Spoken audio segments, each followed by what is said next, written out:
Salut les punchers, c'est Tom de Punch Punch Pass. Aujourd'hui, je vais vous parler du classement des choses utiles pour moi à faire en boxe. Alors évidemment, ça ne concerne que moi, de par mon expérience, qui est plus ou moins remplie de bonnes choses. J'ai notamment pratiqué longtemps en Thaïlande. De par mon père qui était une star connue en Thaïlande, j'ai connu pas mal de champions de l'ancienne époque, de la génération d'or, comme Samat Payakarun, Koban, Sagat, Patindi, enfin tout un tas de champions. Et donc je les ai vus s'entraîner et j'ai pu ça en découle que voilà, j'ai une certaine vision de la boxe, une vision plutôt réaliste. Et je vais vous en parler tout de suite sur par rapport à moi le classement de ce qu'il faut faire en boxe, du plus utile au moins utile. Donc pour moi ce qui est le plus utile, ce que je mettrais sur le mont Olympe, vraiment tout au-dessus vraiment du reste, les dieux, et puis vraiment en dessous il y a les humains, c'est le sparring, et notamment le sparring dur. Euh, en boxe anglaise, on peut voir que les pratiquants de haut niveau, les pros et même les champions, en général, tous dans le monde entier, à l'international, ils font à peu près tous la même chose, c'est-à-dire 3 sparring par semaine, 3 sparring durs. Pas forcément beaucoup de rounds, on parle souvent de 3 rounds, 4 rounds, 5 rounds maximum par session, mais des sparring très durs, gros casque, gros gants, du 18, voire plus pour les poids plus lourds, et des gants faits sur mesure. Et ça parle de sparring vraiment très dur, où on essaie de mettre quasi KO son adversaire, on tape à 100% et on se rapproche le plus possible du combat, d'un combat réel, de l'intensité d'un combat réel, avec les protections qui vont avec, donc des gros gants pour pas se blesser, des gros casques, etc., des coquilles qui montent jusqu'au nombril, et ça permet vraiment d'être dans une intensité extrême, tout en préservant au maximum le boxeur des blessures. Le sparring, c'est sur le mont Olympe, c'est Zeus, c'est Hadès et l'autre avec ses petites ailes, là, Hermès. En deuxième position, je vais mettre les pads d'ours, les fameux PAO. Alors oui, c'est important, mais là on est vraiment au niveau, on va dire, héros. T'as le mont Olympe qui est dans le ciel, et t'as les héros qui sont sur Terre, mais qui sont quand même voilà, très importants. Les pads, ça permet vraiment de travailler sur la technique. Alors ce qu'il faut travailler, c'est la technique, la puissance, l'explosivité, l'intensité surtout. Il y a un gros problème d'intensité sur les gens qui font des pads souvent, c'est qu'ils vont à un rythme qui est trop lent.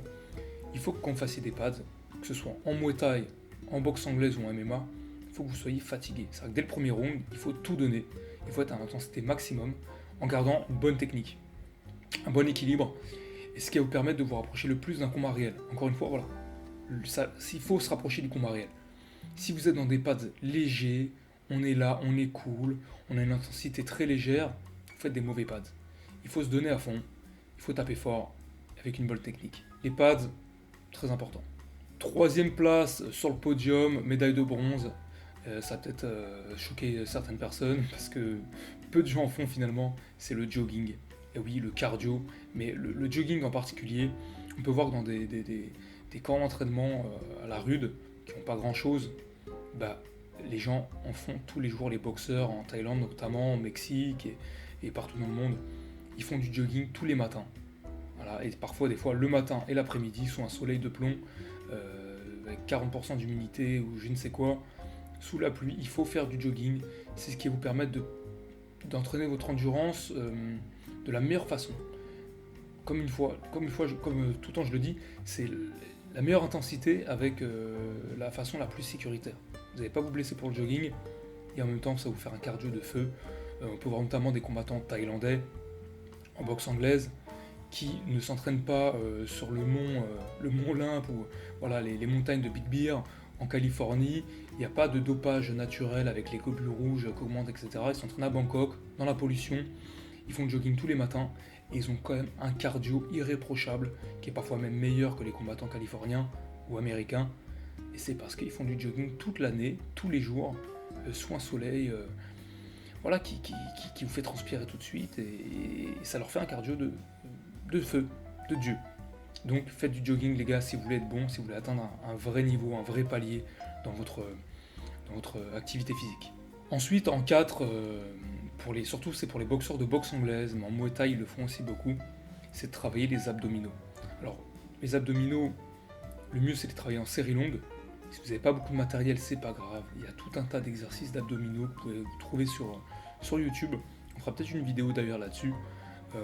Moi, je vous donne mon expérience quand je m'entraînais au camp de Sasakul, donc le Sasakul Gym, qui était champion du monde WBC et qui est actuellement 2 champions WBC et WBA, champions du monde. Donc d'autres champions qui sont Asie-Pacifique, champions jeunes, etc., etc. Il a tout un tas de champions. On faisait 1000 abdos par jour. Donc après l'entraînement, c'était 1000 abdos par jour. Donc c'est des petits abdos, des crunchs, des rotations, des planches sur le côté, etc. Lever de jambes, ce que vous voulez, mais c'était 1000 abdos par jour. Et je peux vous dire qu'on voit la différence. Lorsqu'on fait un combat ensuite, on a des abdos en béton, et quand on prend des coups au corps, ben on les encaisse presque sans broncher, même face à des mecs qui tapent fort. Les abdos, super importants pour pouvoir préserver des coups au corps, voilà, de tous ces chocs qui pourraient arriver lors d'un combat. Alors maintenant, je vais parler du peu utile. Alors, je suis désolé, ça va déplaire à beaucoup et j'espère que vous allez laisser plein de commentaires, qu'on va pouvoir en débattre. Et on commence par la corde. Alors la corde à sauter, il y en a beaucoup pour certains, non, pour beaucoup en général, c'est incontournable. On le voit dans les films, Rocky fait de la corde, tous les films de boxe, les mecs font de la corde. Dans les présentations des boxeurs qu'on peut voir à la télé, ils font toujours de la corde. Bah, la vérité, c'est qu'il y a pas mal de champions qui font pas de corde. Notamment, je dis souvent, ce que je connais le plus, c'est la Thaïlande. Et je vous dis qu'il y a pas mal de champions de Thaïlande, des champions du monde, hein, de boxe anglaise, notamment, qui ne font jamais de corde. Et parce qu'il y a mieux à faire. Le jogging, je vous l'ai dit, des circuits cardio, c'est très important. J'ai oublié de le dire, mais le circuit cardio en Thaïlande, on le fait en général 3 fois par semaine. Donc c'est un mélange d'abdos et d'exercices de cardio, donc des sauts, aller courir à gauche, courir à droite, ramasser un objet, leur donner, recourir, ramasser l'objet, leur donner, un tas de mountain climber au sol, voilà. Tout un tas d'exercices de jeu de jambes et mi-abdos, mi-cardio, mi-jeu de jambes, quoi. Ça, c'est très important. Le reste, c'est-à-dire la corde, ça peut faire partie d'un entraînement, d'un circuit cardio, mais c'est pas un truc qu'il faut faire à fond les ballons, ça n'apporte rien. Faut mieux faire du sparring, comme je l'ai dit, des pads ou du jogging. Dans le plus utile, on a le double hand bag, j'espère que je le dis bien en anglais. C'est ce sac, cette petite boule qui est reliée avec 2 fils. On peut voir aussi dans certaines salles où certains boxeurs pratiquent ça. C'est peu utile, honnêtement, on peut très très bien s'en passer. C'est un accessoire, que j'appellerais ça un peu comme la corde. On peut en faire, comme on peut ne pas en faire, ça ne changera pas grand chose. C'est fait normalement pour la précision, la vitesse au niveau des yeux, mais ça améliore pas grand chose. Autant faire du sparring, boxer contre un mec qui a très bonnes esquives, vous verrez que votre précision au niveau de vos yeux sera bien meilleure. Pareil pour la poire, le punching ball, on voit beaucoup de mecs à Fitness Park ou dans toutes les salles de muscu qui disent moi je fais de la muscu mais je fais aussi de la boxe, je commence à m'entraîner en boxe, je fais de la poire, je suis le meilleur à la poire, je fais des trucs de fou au punching ball. En vérité, ça ne sert pas à grand chose. Il y a plein de champions qui n'en font jamais et ils sont champions du monde. Ça améliore un petit peu le rythme, la coordination des mains, mais ça n'a rien à voir avec un coup de poing de boxe. Voilà, on donne un coup de poing de cette façon, un crochet de cette façon, et pas du tout de cette façon. Donc ça vous améliore la coordination au niveau de la vitesse, mais mécaniquement, ça vous enlève la bonne coordination d'un vrai coup de poing, d'un bon coup de poing. Il n'y a pas de puissance, il n'y a rien. Honnêtement, c'est pas terrible. C'est vraiment pour les caméras, c'est pour la vidéo, quoi. Pour le reste, ça n'a pas vraiment d'intérêt. On passe au sérieux, le vraiment très peu utile. Et là, ça va en déplaire à beaucoup. Beaucoup de pratiquants qui commencent la boxe ou qui ont quelques années et qui pratiquent en même temps la musculation. La fameuse musculation qui vous permettrait soi-disant d'être super puissant, super endurant, super solide.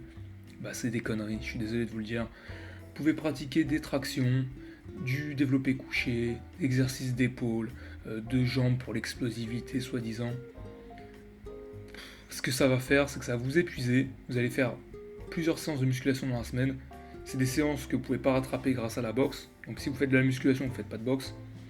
Et si vous ne faites pas de boxe, vous ne vous améliorez pas en boxe.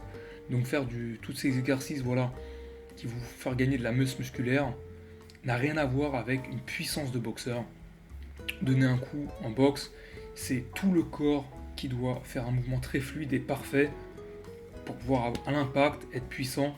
Rien à voir avec la musculation. Donc on peut très bien voir dans les salles de fitness des gars très musclés, très puissants, et puis ensuite quand on les met à la boxe, bah, ils valent rien du tout, hein. Coordination zéro, puissance zéro, il n'y a rien qui va, même le cardio ne va pas. Et donc voilà, si vous voulez être fort en boxe, faites de la boxe, la musculation, c'est presque inutile parce que ça vous empêche vraiment d'être efficace et ça vous épuise en fait. Vous voulez être fort en boxe, faites de la boxe. Et on passe au dernier point, c'est un point qui est un petit peu controversé, c'est l'entraînement, la musculation du cou. Alors le cou, il y a beaucoup qui veulent avoir un coup de taureau pour pouvoir encaisser les coups. Voilà, moi je fais de la boxe, faut que j'entraîne le cou, etc. Moi je suis pas tellement d'accord avec ça. La plupart des champions, ce qu'ils font, c'est qu'en fait ils font du sparring dur. Et quand on prend des coups très puissants avec le casque et tout, ça vous fait un choc qui est très spécial en fait. Choc très rapide, le cou doit se contracter très rapidement, ce qui n'a rien à voir avec les entraînements de coups musculation qu'on peut voir avec des poids, des haltères sur la tête, le cul en l'air, en poirier, peu importe. Ça n'a rien à voir avec un choc au niveau du cou. Voilà, un coup de poing dans la tête, ça va plus vous améliorer votre menton que des exercices de cou. Et comme j'ai dit encore une fois, c'est du temps perdu pour faire autre chose de plus utile. Parce que voilà, faire des exercices de cou, ça va vous épuiser, vous allez avoir des courbatures au cou, donc peut-être que le lendemain, vous ne pourrez pas faire de sparring. Et voilà, et c'est un engrenage qui fait que si on prenait sur un an un pratiquant qui fait que du sparring dur, même 3 sparring durs dans la semaine, il fait que se taper, que ce soit en boxe anglaise, en Muay Thai ou en MMA, il fait que se taper en sparring dur avec des partenaires qui sont chauds aussi, et un mec qui va faire 6 entraînements par semaine, lui, mais beaucoup de cordes, beaucoup de sacs, beaucoup de choses comme du punching ball, beaucoup de trucs pour les vidéos en fait. Vous verrez qu'en un an, on les fait faire un combat. Mais celui qui fait beaucoup de trucs Instagram, punching ball, corde, et qui fait pas beaucoup de sparring, il fait un sparring léger par mois ou 2 fois par mois. Celui qui fait 3 sparring durs dans la semaine, il va le défoncer. Mais là, je parle sur un an, mais même au bout de 3 mois, en vrai, on verra tout de suite la différence. Faites du sparring dur, que ce soit en grappling, que ce soit en lutte, que ce soit en MMA, que ce soit en boxe anglaise, que ce soit en Muay Thai. C'est le, si vous rapproche le plus du combat, qui vous permet d'être le plus fort. Donc le mieux, 3 sparring durs dans la semaine. Et si vous voulez rajouter 3 entraînements, faites des pads, faites du sac, faites du jogging, des abdos. Puis voilà, je pense que là vous êtes très bien. De toute façon, vous n'allez pas réinventer les sports de combat. C'est des choses qui existent depuis plus de 100 ans maintenant, à haut niveau. Les gens s'entraînent comme ça. Ils ont tout essayé, vous inquiétez pas. Vous n'êtes pas les premiers à vouloir réinventer un sport. Tout a été fait et ce qui est le plus utile, c'est ce que je viens de vous dire. Voilà, pas de blabla, pas de mytho à punch punch pass. Donnez-nous de la force avec un like, un j'aime, parce que ça nous donne de la visibilité et ça va permettre d'éclaircir ce paysage de mytho qui est le fitness YouTube français, même international. Et dans la boxe, ça commence à venir. Il y a beaucoup de mecs qui racontent n'importe quoi.